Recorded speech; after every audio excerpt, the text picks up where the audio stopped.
નમસ્કાર દર્શક મિત્રો, હું નિલેશભાઈ જોશી. મારી સાથે આજે ભાવનાબેન પુરોહિત છે અને હું આજે એક નવો જ વિડીયો લઈને આપની સમક્ષ પ્રસ્તુત થઈ રહ્યો છું. આજનો ટોપિક છે સફળતા મેળવવા માટે લોકો શું શું કરી શકે છે. એ ટોપિક ઉપર હું ભાવનાબેનને એક સરસ મજાનો પ્રશ્ન, જે દર્શક મિત્રોને પણ જાણવા ઘણું મળશે એવો એક સરસ મજાનો પ્રશ્ન પૂછું છું કે બેન, કોઈ પણ વ્યક્તિ જો 100% સફળતા હાંસલ કરવી હોય તો એમને શું શું કરવું પડે? સફળતા માટે સૌથી પહેલો મંત્ર તો એ આવશે કે પરિશ્રમ. ચોક્કસ. એના માટે એક હું તમને નાનું એવું દ્રષ્ટાંત આપું કે જેનાથી આપણને આખી વાત ક્લિયર થઈ જશે. કે એક સંત હતા, નદીમાં સ્નાન કરતા હતા, થોડા ઊંડા પાણીમાં હતા. ત્યાંથી થોડી વાર થાય છે તો એક વ્યક્તિ આવે છે, એનો શિષ્ય હોય છે અને દૂરથી જ એમ કહે છે કે સંત, મારે તાત્કાલિક તમને એક પ્રશ્ન પૂછવાનો છે કે મારે સફળ થવું હોય તો શું કરવું પડે? એટલે સંત એમ કહે છે કે બરોબર, હું તને કહું છું તારો જવાબ, પણ એના માટે તું અહીંયા આવી જા, મારી પાસે અહીંયા આવી જા.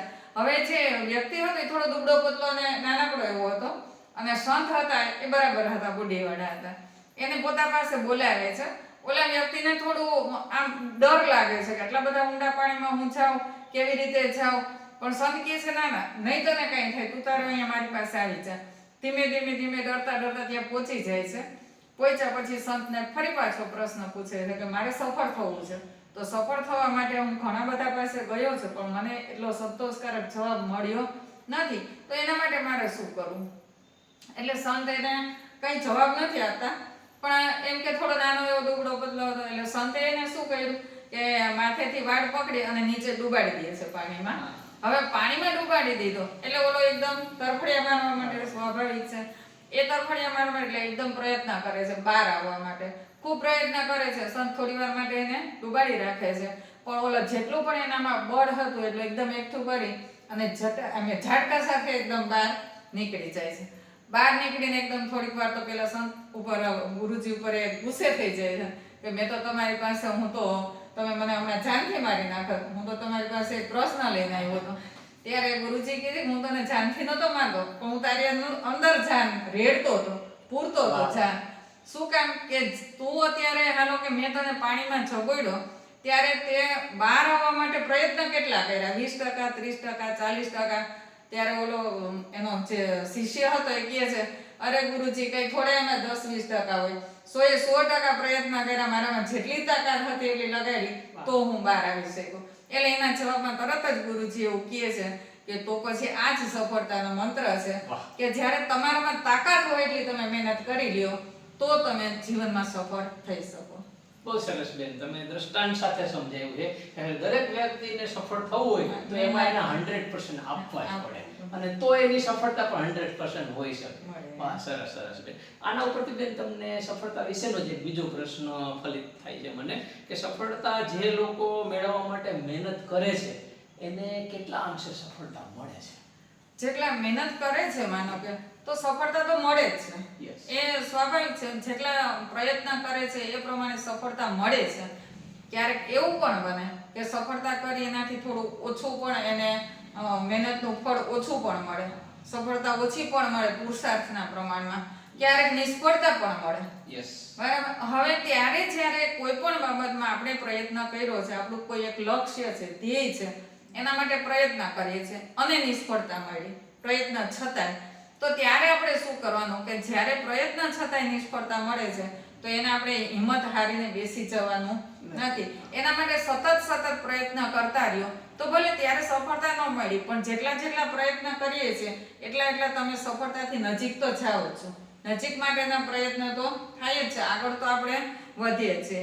હવે દાખલા તરીકે એક દ્રષ્ટાંત આપું કે વૈજ્ઞાનિક હતા થોમસ આલ્વા એડિસન. એને જ્યારે બલ્બની શોધ કરી હતી, વીજળીના બલ્બની.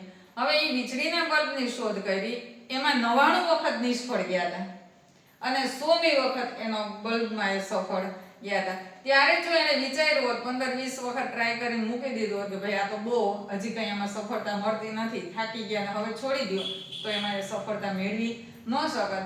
એટલે કોઈ પણ જ્યારે આપણે કાર્ય કરીએ છીએ એને જ્યારે સતત જ્યારે કરતા રહેશું તો એની અંદર આજે નિષ્ફળતા છે તો એ સફળતા માટેનું પગથિયું બની જશે.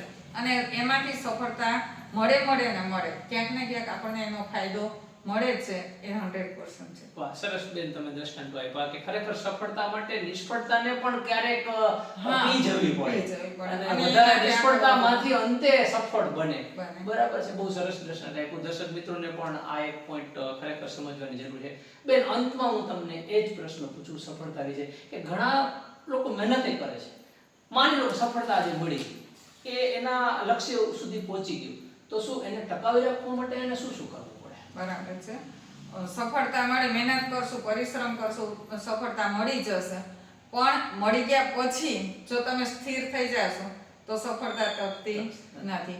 દાખલા તરીકે કોઈ પણ મેળવવા માટેનું જ્યારે કોઈ એક વ્યક્તિ છે, હાલો કે એના પિતાના પ્રયત્ન એ કરી અને એ પહેલેથી જ અમીર હોય, બરાબર, જન્મજાત અમીરાત હોય નહીં, કેમ કે એના પિતાએ જે પ્રયત્ન કર્યો છે એનું ફળ એને મળે છે અને જન્મજાત અમીરાત ભોગવતો હોય, યુવાન બને, પણ જો યુવાન બન્યા પછી એ પિતાની સાથે જો જોડાઈ નહીં જાય, મહેનત નહીં કરે તો સ્વાભાવિક છે કે ગમે એટલી મોટી અમીરાત હશે તો અમીરાત ટકતી નથી, એને જતા જરાય પણ વાર નથી લાગતી. માનો કે દાખલા તરીકે કોઈ એક ઘાસ છે, તો ઘાસ લીલું તો હોય પણ એને લીલું રાખવા માટે સતત પ્રયત્ન કરવા પડે છે, એને પાણી આપવું પડે છે, એને ખાતર આપવું પડે છે, એને સૂર્યપ્રકાશની જરૂર પડે છે.